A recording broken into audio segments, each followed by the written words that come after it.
Also have Mr. PK Mishra, who is the ADG of the BSF. He's a retired officer from the forces and he'll be able to tell us more about his perspective. Sir, thank you so much for speaking with us. Very unfortunate bit of news. 10 of our Jawans have lost their lives. They've been martyred. How do you see this entire incident and what is the message that these insurgents are trying to put out? Yes, I can well tell you, I just came to know about this incident which has happened at Dantewada in Fmr ADG. And I can well tell you that this I have written a book recently on the operational tactics of Maoist and how operationally they are going down. But how they are opening their tactics, how they are changing their tactics and techniques of operation. So I can well tell you, even though their area of operation has gone down tremendously because of the coordination between the central forces and the state forces and the paramilitary forces. So, and the communication, development communication of road and communication wireless and also utilization of drones and cameras and satellites and whatnot. Yeah. Things are definitely better. But I can well tell you that their technology and their tactics, I can well tell you how they are doing it. They are watching. Naxalites, they keep on watching the movement of security forces for about 3 to 4 months to know the lapses, where the lapses are occurring.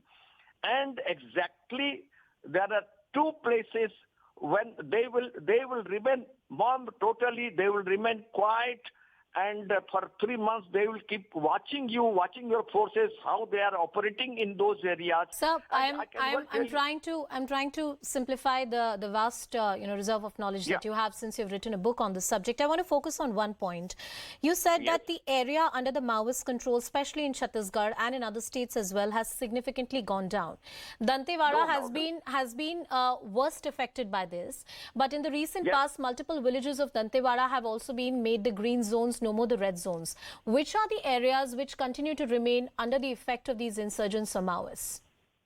Yes, I can tell you, if somebody has gone to Dantewada in those areas in Chhattisgarh, you see, there are places, because you see, these are very important areas and very undeveloped areas. Of course, last about 5 years, a lot of development has taken place, and a lot of communication, road communication has come up.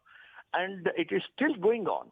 And you see, when the road communication is going on, the security party, they are there. And you can well see that at various places when the communication is continuing, most of the bulldozers and other equipments of the contractor, they are being burnt, they are being totally blasted by Naxalites, because they don't want the communication to go on, so that forces can go to interior places and development can take place, and local tribals, interior people, they will have faith on their government.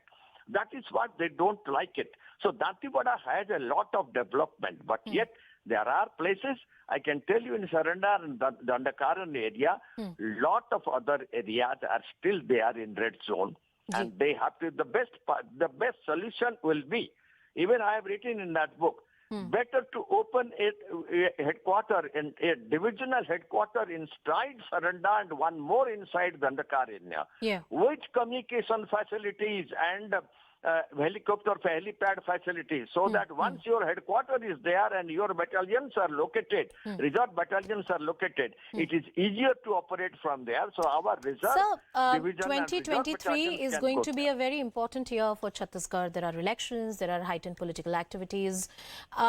What is the message that these groups are trying to put out? Especially an attack of this nature has happened after some time. Fortunately so, because the government has been making inroads in these red corridor in these areas. But the timing of this attack, how do you read the timing of it, sir?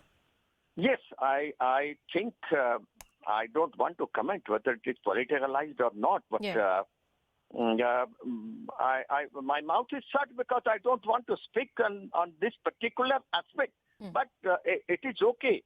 And you see, the last one which happened where Mr. V.C. Shukla was killed and a lot of other Congress leaders were killed. And I visited that place also. Things were pretty bad and it was politicalized. I know what it really felt, how the Congress it suffered there also.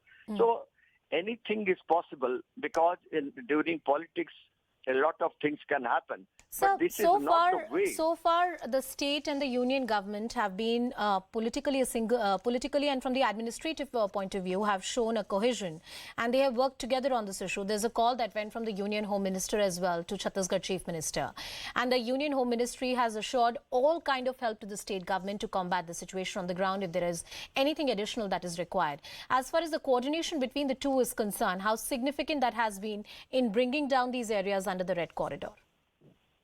Yes, there is a lot of improvement because central government has helped all these state governments under the Red Corridor. They have improved the communication, improved the technology of the weapons, and improved the training aspect of it. And the tribals were taken also. They were taken in various police institutions, and state police was also in the India Reserve Battalion and also in the paramilitary forces to fight against the Naxals, because the son of the soil, they will definitely understand how to fight it, and they were trained in those areas also from where they were taken and they were recruited. So a lot of development it has been taken place, and the weapons which were earlier there, AK-56 and all, they have all gone. Automatic weapons are there, and night vision devices are there to operate at night, and communication. I can well tell you. Air to ground communication is always there for Naxalites operation, including helicopter communication. Satellite communication is also available. Drone communication is also available. But I can well tell you, like the incident which happened in which Shukla and all, they were killed. Yeah. They came in mass and they were ambushing them. They remained there in ambush for more than 8 hours, and it could not be known also in those areas. Right. So this particular thing I can well tell you, because it happened when the police team in a vehicle, they were returning. They knew they burnt a vehicle, and they knew particularly the police will come.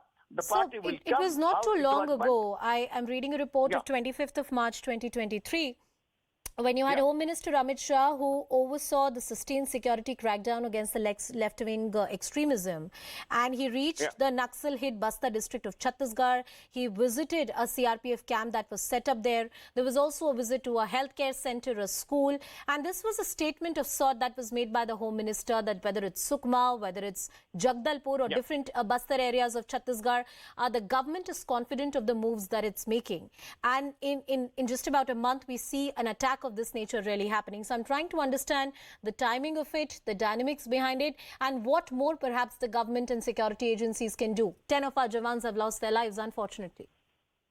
Yes, we are very sorry, but because we lost my 11th Jawan, but I can tell you that... So I'm sorry, we're losing your audio. We'll just fix that problem. Arunima, meanwhile, is back with us on the broadcast. Arunima, what's the assurance that has been given by the Union Home Ministry to Chhattisgarh Chief Minister?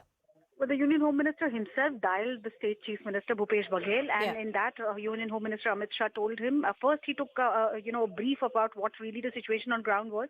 He was given all the information by the CM, and then the Home Minister, we are told, offered every possible help that the state needs from the center.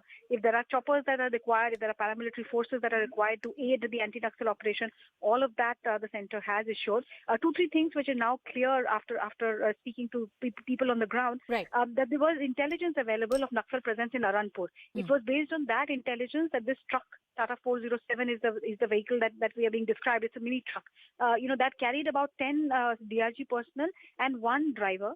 And they had completed the operation. When they were coming back, there was an ID placed on the Aranpur-Dantewada road, which exploded, killing everybody who was in that truck.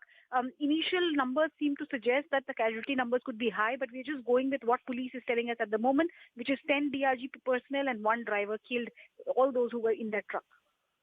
Arunima, with the assurance coming in from the Union Home Ministry directly, you were also talking about how the Union Home Minister himself was present in Sukma. There are reports of, March last year, how he visited Jagdalpur, a CRPF camp there, a healthcare center, a school, development initiative in the heartland, in the key areas which have been affected by Naxalism, is something that the Union government has also focused upon. Bold political and administrative statements have been made, but yet an attack of this nature really happens. If you speak to people on the ground, the CRPF and the local policemen, they will tell you this is unavoidable because Naxals are trying to hit